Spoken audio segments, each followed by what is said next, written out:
So this week, I got the same message through 3 different people. Slow down and receive.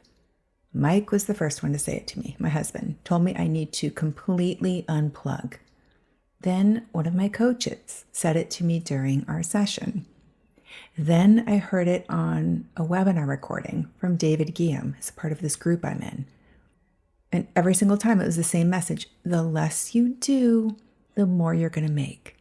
3 times. And yet I had so much fear about slowing down right now.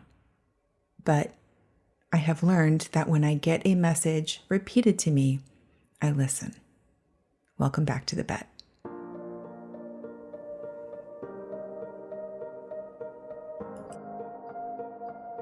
Every journey starts with a choice, and mine is a bet. For 1 year, I'm gambling on energy over strategy. No more forcing and no pushing. Just the courage to show up and see what happens when reality becomes my playground. This isn't a podcast. It's a real-time experiment in the lab of my life. Welcome to the bet.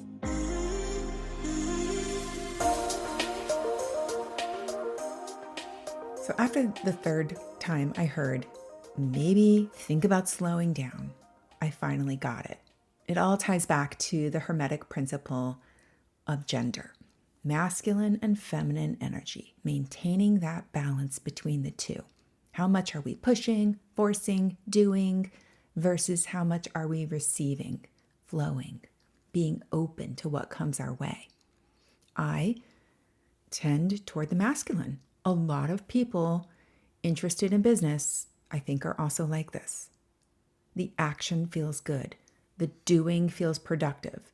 And I think for me, a lot of that comes from genuinely loving my work. I feel driven to produce things. It feels productive, feels good to me to go, go, go. But here's the thing. When I stopped to ask myself, when was the last time you unplugged? I could not remember the last time I took even 1 day off. Couldn't remember when that was, which was a massive red flag to me. So Friday evening, I unplugged my phone. I did not touch it again until Saturday night. I knew I had to do an Instagram post Saturday morning because I've been doing daily posts now and I didn't want to break that streak. So I figured out how to schedule it ahead of time. Everything worked. Did it just fine without me manually posting it on Saturday morning. So going through that process of having no phone, no email, no social media, no work, no recording, no planning, no writing out anything, nothing. It was so uncomfortable. I did not even know how to relax.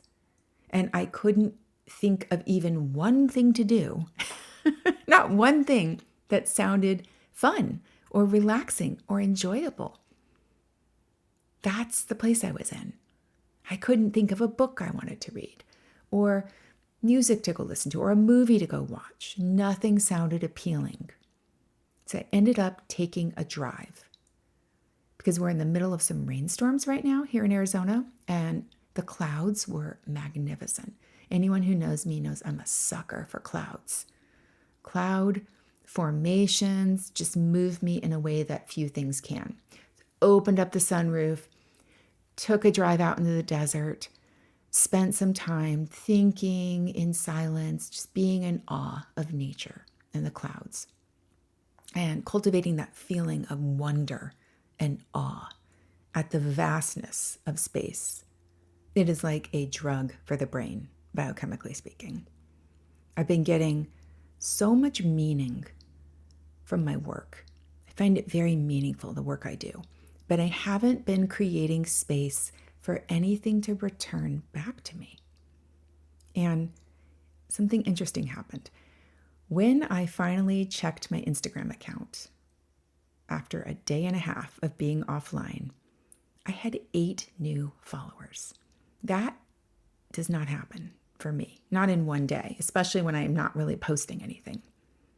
I shut off completely and allowed myself to receive and asked the universe to send me some kind of message through that. And that's what showed up. It's very interesting timing, if you ask me. And this whole experience got me thinking more about synchronicity, how it's one of the most powerful guides we have. When we tune into the messages we receive and actually follow them, it helps us stay in flow, being guided message by message. So when we fight the messages, we get the harder lessons that turn into those boulders that land on us out of left field. So I think 3 different people telling me to slow down was not random. It was the universe using synchronicity to get my attention. And synchronicity is really how we know we're aligned with something bigger than our own forcing could ever create. And speaking of forcing, you guys know I've been trying to figure out MEMO for months now. And I said last week I was going to have a decision about it. So here's where I want to go first. Every morning lately, I've been waking up asking, who can I serve? What can I do now? How can I help? Who can I be of service to? Point me at who I can help. And Sunday morning, Mike and I are having breakfast, and we get into this conversation about MEMO, and it shifted my perspective on how I had been thinking about it. I said to him, you know what? You're exactly who I should be asking about this because you don't listen to MEMO. You are married to me.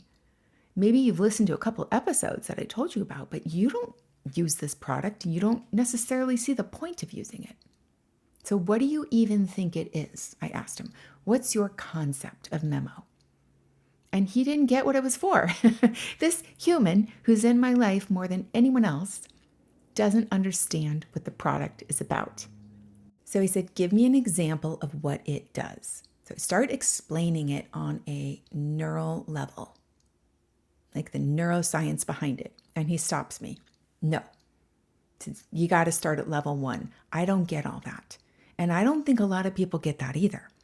So I'm trying to tell him how you have to understand the operating system of the mind, how your thoughts control everything. And when you learn to work with your mind, and he cuts me off. He's like, but I don't get that. He says, I don't actually even believe that. What if I just have a problem? I just want to solve my problem. And I say, you're focusing too much on the problem. I think that actually is the problem. He was like, what do you mean? I'm like, well, wherever your attention goes, whatever you focus on, that's what increases. And I took him through this quick little 30-second exercise I do with people. And he was like, oh my gosh, that's incredible.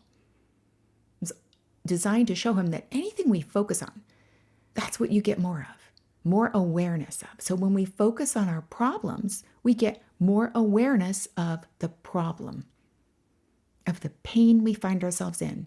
It doesn't help us figure out the problem, even though we think it should. It keeps us exactly where we are. And through this whole conversation, we came up with a new plan.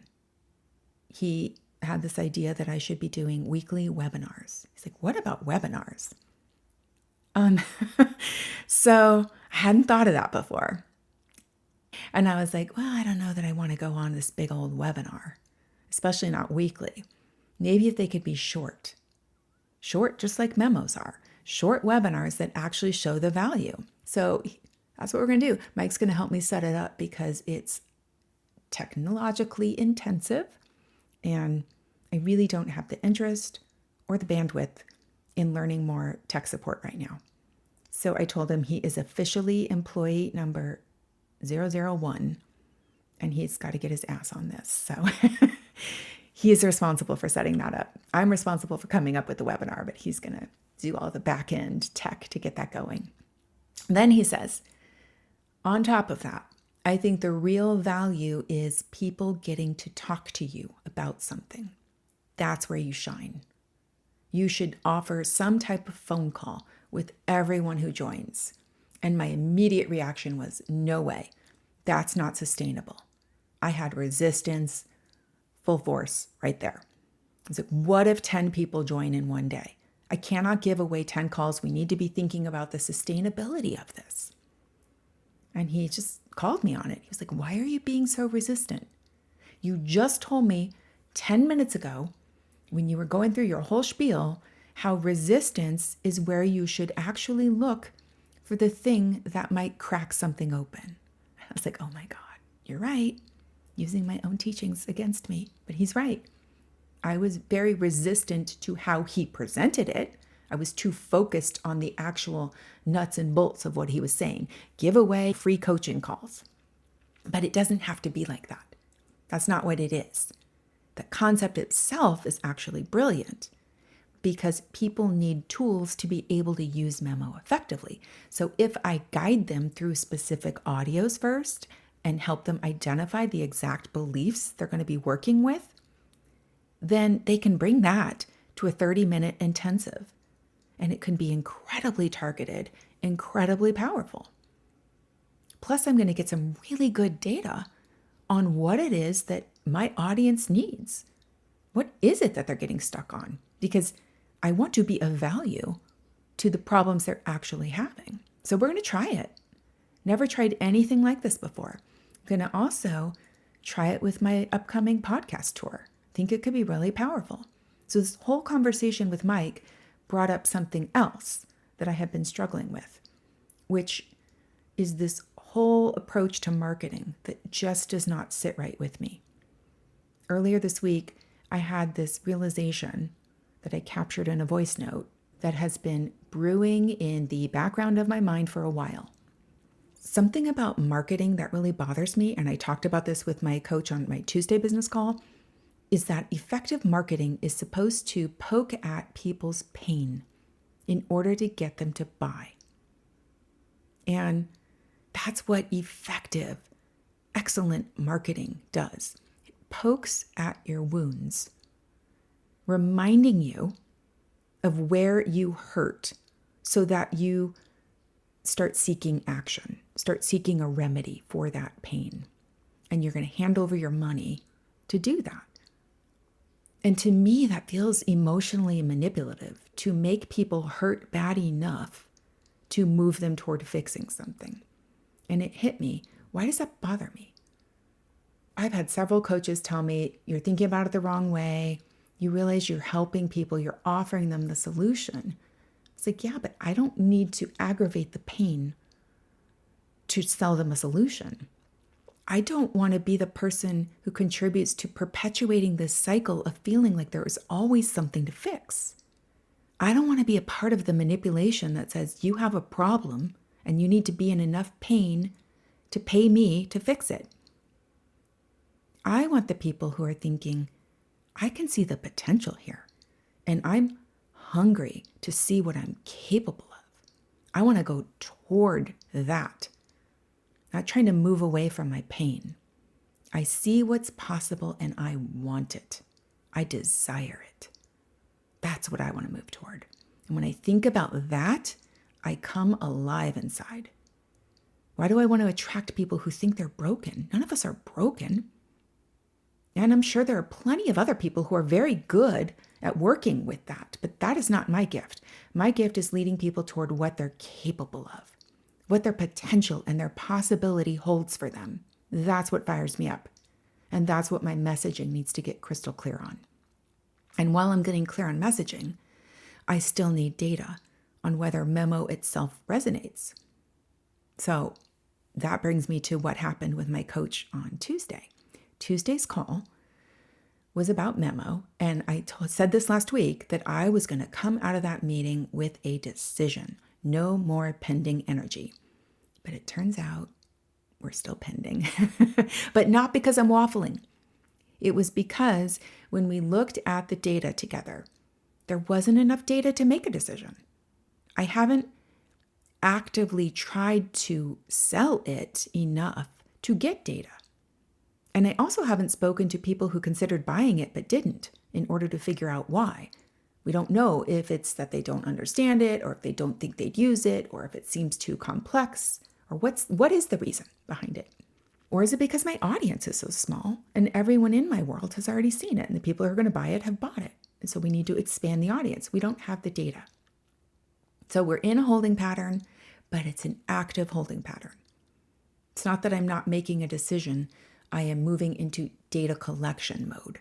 So I'm going to spend 4 to 6 weeks doing that.